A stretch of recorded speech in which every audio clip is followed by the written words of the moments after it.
Okay, have any of you ever been woken up by your mom shaking you at 3 a.m. and doing a pat down? I have, because that's what happens when you live in a gang-related neighborhood. Being woken up in that manner has happened a few times because of gunshots in the neighborhood behind me. It causes my mom to wake up and freak out and run and pat you down. I don't know what a heart attack feels like, but I'm pretty sure being woken up like that and your heart just stops, I think I've had a heart attack. Some of these neighborhoods that I'm about to talk about are walking distance from the happiest place on earth, otherwise known as Disneyland. And the neighborhood that I live in has an elementary school that has to deal with the gang violence in its very own backyard. My dad was at the elementary school flying his kite about 2 months ago on a Wednesday at 3 o'clock in the afternoon, and it was pretty quiet. There was one other man there jogging. He flying his kite, and he turns and looks, and there's this man standing by a garage, and he kind of does this. And my dad's like, I have no idea who you are. Turns out 2 seconds later, gunshots start flying, and he drops his kite and takes off. You're supposed to drop, cover your head. Nope, he ran. Today I will discuss how gangs are affecting the way we live, how it is affecting children, and how it produces stereotypes. The first thing that I would like to describe to you is how gangs are affecting the way we live.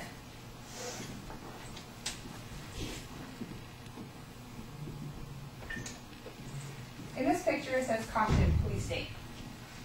People are in fear of calling the police because of all the police-involved shootings and afraid of going out at night in fear of being caught in gang-related shootings. Some feel that the police are shooting first and taking names last. The police are calling all the shots. People are living in the neighborhoods with high gang activity are not calling the police because of them believing that they are using unnecessary force. In Fox News Latino, Sarah Pardini says, incidents like this have left many in America's Latino community in an uproar. 6 police shootings this year, 5 of them fatal, have shattered the image of a city best known for housing, the happiest place on earth. Canada was the only one who has lived to tell the story. Residents don't want to involve the police because they are afraid that they won't actually help them. Pardini also says Latinos make up over half of the city's population, yet many say they do not have faith in the police. Some actively avoid getting the authorities involved in neighborhood problems because they feel targeted and disenfranchised. To have so many people refusing to call the police are causing more problems because no one's stopping any of the gang violence. The gangs get to control the neighborhood because people will keep what is going on to themselves. When I leave to go somewhere at night, my mom told me to keep in touch and all those kind of things. I've gotten a few phone calls this past summer because of the Anaheim riots that I can't come home because our neighborhood has been shut down. Back in the beginning of September, a man was shot in the street right behind me, and the police do not know why. In the Orange County Register, writer Denise Salazar states that Police Sergeant Bob Dunn said, officers found the victim lying on the ground in front of the apartment complex, suffering from at least 1 gunshot wound. Families fear letting their loved ones leave the house due to not knowing if they will return. Not knowing how gangs affect the way of living, let's see how it affects children living in these areas. In this photo, I see a child in the back holding a gun, and a bunch of young teenagers, tweens, in a gang. Parents don't want to allow their children to go outside and fear that they will be pressured to join a gang. Children are being pressured because wherever they go, is being pressured to join a gang really something parents want? According to Mark Gomez from the San Jose Mercury, gang-related incidents involving school-aged kids are on the rise, up more than 35% in 2007 for ages 10 to 19. Another example from the San Jose Mercury News is students as young as 4th graders are being affected, according to local gang experts. A young girl in the Franklin McKinley School District, who is a B+ student, felt pressured to join a gang during the year. In hopes of proving to peer group members that she was one of them, the girl brought a knife to school. She was expelled when school officials found the weapon, as required by state law. Now, seeing how it affects children was one thing. Now let's see how gangs have produced a natural stereotype. In this photo, there's a lot of kids with baggy pants and looks like they're throwing up a gang sign, but to me, I see gang members. Actually, according to RCA Today by Liz Groen, this is a youth group. The planter of the youth group, named Nunez, says if you walk in on Sunday, it almost looks like a gang gathering with guys with dreadlocks and baggy pants and hats were worn backwards. Seeing someone in baggy pants walking down the street, the first thing that pops in my head is a gang member. It's not something that I want to pop into my head because it's rude, but I can't help it. I've seen the gang members wear this attire for years now, so it's second nature to just assume. From the American Family Physician Preventing Street Gang Violence by Alan L. Hickson, MD, states that several recent publications examine this public health problem, debunk some of the myths, and move beyond the now commonplace stereotype of a gang member, a tattooed teenager in baggy pants, high top sneakers, and an athletic jacket. This has become a problem because not every person that looks this way is in a gang. Another example comes from the San Jose Mercury, and it states, about 1 month ago, a 14-year-old freshman from Del Mar was walking home from school when he was approached by a group of red-clad norteños. The group members asked the boy, who school officials say is not involved with the gang, if he were a Sereno.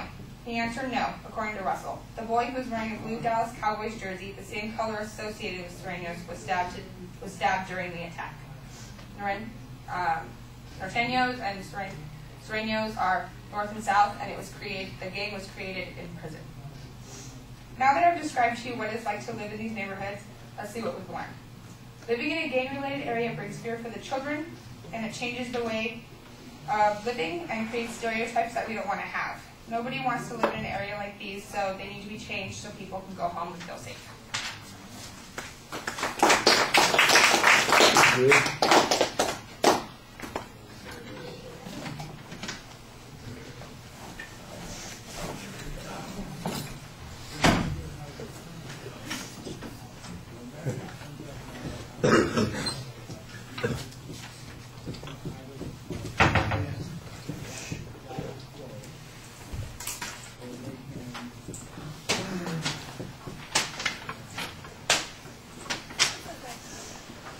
Lynette, are you here? Yes. What did you think? I took time. It looked like it was time appropriate. At first, I wasn't entirely sure what exactly she was going to talk about. Like, I knew about gangs, but what about them? But she made it clear after her preview. She did make a preview that was rather clear. I thought she had a clear voice and good interaction with the audience. However, I felt that it was a little broad to where I was a little confused throughout each section. I was able to make out what sections were which and what she was talking about, but at the same time throughout the speech I was a little confused as to what her thought was. Okay.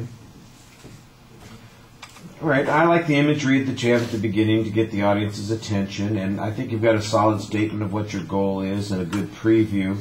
I'm not always sure why some things are being included, like that whole last section about the gang attire and the stereotyping thing.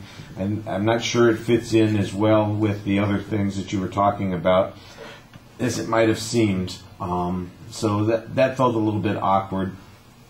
I did think that you did a very nice job finding a lot of information to include in the presentation. You've got some personal experiences and anecdotes to talk about. That makes it more interesting. You've got quotes from journalists and from people in the neighborhoods that are talking about these sorts of issues, so I thought that you did a pretty good job on that. The visual materials, mostly what it does is it gives us transitions. It's not adding a lot of information to the presentation, but it is kind of helping the flow of ideas and structuring the speech a little bit. So that gives us kind of a visual signpost to go along with the auditory signpost that you're giving us most of the time. On presentation, I think that you do a little bit more reading than you want. I actually think your voice is pretty effective, but you have that big piece of paper that you're waving in front of your face on a regular basis. You have a tendency to look down. When you do engage people, I think you're pretty effective, but you're not engaging people very consistently. So it seems like there's you need to maybe relax a little bit and think about what it is you're trying to say instead of trying to get everything perfect and exact and follow the script. I think you'd be better off if you spoke from an outline. You know